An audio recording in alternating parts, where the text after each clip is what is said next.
Pada saat itu Kamarudin Simanjuntak juga mendapatkan penghargaan ya, 21 tokoh Kristiani. Pada saat itu saya lihat ini awards-nya keren juga. Kapan ya ada anak-anak muda yang menang? Karena pada saat itu nggak ada yang muda, John Ruh.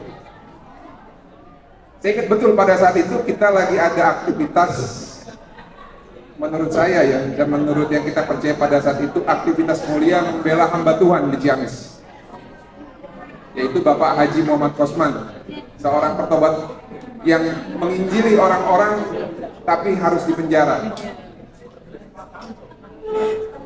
Di tahun 2023 ini sebenarnya saya sempat kaget ketika mendapatkan pemberitahuan dari Le Ojot Maruga ya, satu tokoh Kristiani. Saya bilang, waduh, saya nggak pantas kayaknya. Saya ini siapa sih?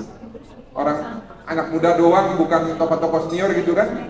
Sekira bulan November akhir ya, saya dapat pemberitahuan bahwa puji Tuhan ternyata mendapatkan kehormatan untuk menjadi salah satu tokoh dalam 21 tokoh Kristiani yang mendapatkan penghargaan di tahun 2023. Namun jujur lah, untuk saya itu bukan buat saya sebenarnya penghargaan, karena kemuliaan itu hanya untuk Tuhan kita, Tuhan Yesus Kristus. Tanpa ada penyertaan dari Tuhan, saya yakin nggak akan ada juga saya di sini.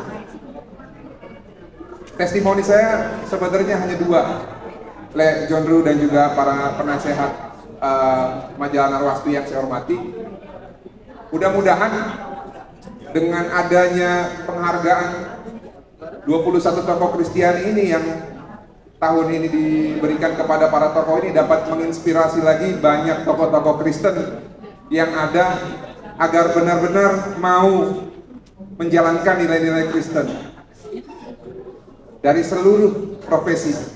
Karena yang namanya kita mau memuliakan nama Tuhan bukan hanya melalui pengacara, bukan hanya melalui pejabat, bukan hanya melalui calon legislatif ataupun anggota DPR. Lalu yang kedua, saya juga berharap ini bisa menginspirasi anak-anak muda bahwa dalam profesinya, dalam pekerjaannya juga bisa memuliakan nama Tuhan. Jadi bukan hanya mendapatkan kemuliaan untuk dirinya sendiri, tapi kita juga memuliakan nama Tuhan.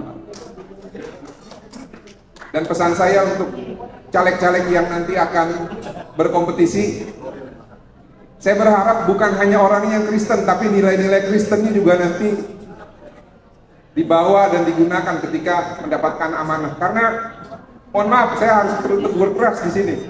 Banyak caleg-caleg Kristen ketika gereja ditutup itu tidak ada yang berani berbicara. Justru yang berani berbicara itu adalah orang-orang yang bukan Kristen.